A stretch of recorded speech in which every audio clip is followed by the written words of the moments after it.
Tuesday, May 14th, 1985. Rock Island, Illinois.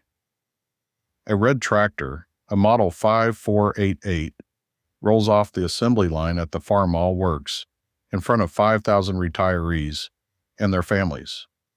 The man driving it is Herbert Hall Jr., 56 years old. Standing near that line is his father, Herbert Hall Sr., 83. A man who helped build the very first Farmall back in 1926. 59 years, the first machine to the last one, in a single family. And it was the last one. That red tractor was the final machine International Harvester ever built. 6 years before that morning, this same company posted $8.4 billion in sales, a record. Its profit that year, $370 million, was a record too. It had been the #1 name in American farm equipment for half a century. So that is the question this whole story hangs on. How does that company die in 6 years? And what does its death mean for the machine sitting on a dealer lot today with your name on the paperwork? Start where empires start. August 12, 1902. The McCormick and Deere harvester companies, two names that had spent a decade in a price war remembered as the Harvester Wars, merged with three smaller makers into one giant holding more than $110 million in assets. J.P. Morgan's money stands behind the deal. On the day it is born, the new company controls about 85% of American harvester production, and the press has a name for it inside a week: the Harvester Trust. Its lineage runs straight back to Cyrus McCormick and the mechanical reaper, the machine that taught America how to harvest. And for the next half-century, International Harvester is not just the biggest name in farm equipment. It is farm equipment. By 1908, it is building 700,000 harvesting machines a year and selling them around the world, with 25,000 people on its own payroll, and another 42,000 working at sales agencies. By the 1930s, its Farmall line holds 44% of the entire American tractor market. That is twice the share of John Deere. The Farmall H alone, about 390,000 of them built, is still widely called the best-selling row crop tractor of all time. At its height, around 100,000 people drew an International Harvester paycheck. 100 years of red iron, and whole towns built on it. Now ask anybody at a coffee shop what killed International Harvester, and you will get the same one-word answer: the strike. So let us start the autopsy right there with the cause of death everyone knows, because the surprising part is how little of it that answer explains. November 1st, 1979. 35,000 workers, better than a third of the whole company, walk out of 21 plants across 8 states. The walkout runs 172 days, the longest strike in the history of the United Auto Workers. It cost the company about $500 million in 6 months. $222 million lost in the first quarter. Another $257 million in the second. Short-term debt goes from $442 million to a full billion while the picket lines hold. That is a wound, no question. The strike still did not have to be fatal. A healthy company survives one strike. Deere could have taken one. The strike landed on the sickest balance sheet in the industry, and that is the real story. The strike is cause number 5. There are 4 bigger ones. Cause number 4 is the weather, the economic kind. The early 1980s farm crisis. Land values collapse, commodity prices collapse, and farmers across the country stopped buying iron from anybody. Deere bled through it. Case bled through it. Every maker on the continent bled through it, and all the rest of them lived. The farm crisis explains why the industry got sick. It does not explain why only one of the giants died. For that, you follow the money. If your family ran red iron in those years, an H, a 1066, a 1466, tell me which machine it was and whether it is still running. Down in the comments. Those machines are about to matter to this story. Cause number 3 is the debt and the interest rates that turned it lethal. December 1981. International Harvester is forced to refinance more than $4 billion of debt, mortgaging its own assets to do it, at the highest interest rates in modern American history. 20% money on a mortgaged company. To stay alive, it starts selling pieces of itself. The construction equipment business goes to Dresser. The axle and transmission works go to Dana.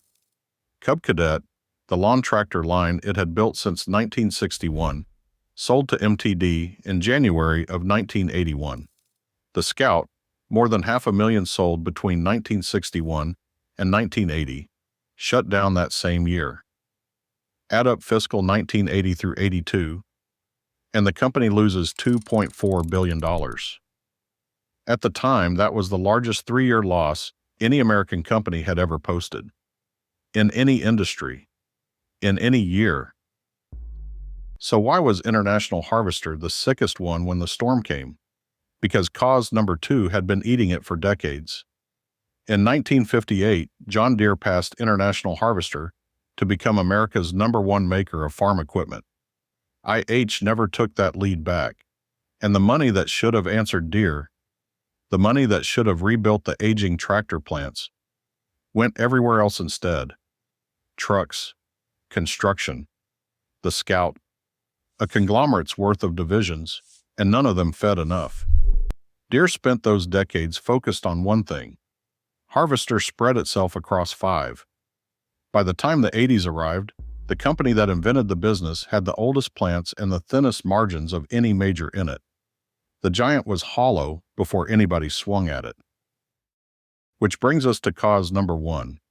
Not a market, not a rate. A decision with a name attached. In 1977, the board went looking for an outsider to shake the company awake and hired Archie McCardle away from Xerox. His package, $460,000 a year, a signing bonus of $1.5 million, and on top of that, a personal loan from the company of $1.8 million at 6% interest, with a provision that the loan could be forgiven. McCardle looked at a hollowed-out giant and decided its real problem was the workforce. He demanded 7 concessions from the union, mandatory overtime, and seniority rules at the top of the list, and he would not bend. That demand is what triggered the longest strike in UAW history, the one we started with. Here's how it ended. He won none of his key demands. The union outlasted him. And in August of 1980, 4 months after the strike ended, while the company was booking that $500 million loss, the company forgave his $1.8 million loan. Run that math in your head the way a Rock Island line worker would have. The board fired him in May of 1982, one day after the union ratified a concession contract. The strike was the trigger, and the debt was the gun. McCardle is the man who aimed it. After that, the end reads like a coroner's report. November 26, 1984. International Harvester announces it is selling its farm equipment division, the Farmall Works, the dealer network, the name itself, to Tenneco, the owner of J.I. Case. The price is $430 million.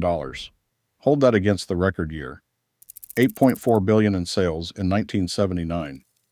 5 years later, the entire agricultural heart of the company sells for about a nickel on that dollar. There was no bankruptcy filing, and that detail matters. International Harvester never went bankrupt. It sold itself apart piece by piece to make sure it never had to. The farm division merged into Case and became Case IH, which sits today inside the same global giant that owns New Holland. What remained of the old company, the trucks and the engines, renamed itself Navistar in 1986. And on May 14, 1985, Rock Island built the last red tractor and shut the line down. The buildings held on for another year of winding down, and the doors closed for good on June 27, 1986. That one closure erased about a third of America's capacity to build large tractors. The Farmall works had 1,650 employees left by then, and 1,200 of them were already sitting at home on layoff. Through the 1980s, Rock Island lost some 6,300 people. The company town outlived the company, but not by much and not the same. America had watched this movie before, one generation earlier, in South Bend, Indiana. Studebaker, founded 1852, the biggest employer in town, 24,000 workers in 1950. By 1963, it was down to 7,000, profitable in just 1 year of its final decade, carrying pensions it had not funded, fresh off a 38-day strike. On December 20th, 1963, the last South Bend car rolled out. Same disease, same ending. A giant dies of everything for 20 years, and then of one thing at the end. So what happened to the farmers who owned all that red iron when the company behind it vanished? Here's the part nobody at that 1985 ceremony could have predicted, and it is the part that matters if you are buying a machine today. Almost nothing bad. Go look at machinery. Pete right now, 50-year-old International. 1066s and 1466s are still listed, still selling, and the good ones still trade into the 30,000s. That is compact tractor money for a machine whose maker has been gone for 40 years. You can buy new parts for them today from suppliers who have been at it for decades. Steiner, better than 35 years in the business. Worthington, more than 50. Heinz, a shop built around the old red machines. The aftermarket outlasted the manufacturer. Even the name refused to stay dead. In 2003, Case IH put the Farmall badge back on the hood of a new line of compact tractors. The company died in 1985. The iron never did. And the last piece of it, that red 5488 the Halls sent down the line, was never scrapped either. It sits preserved at C&H's offices outside Chicago to this day, the period at the end of the sentence.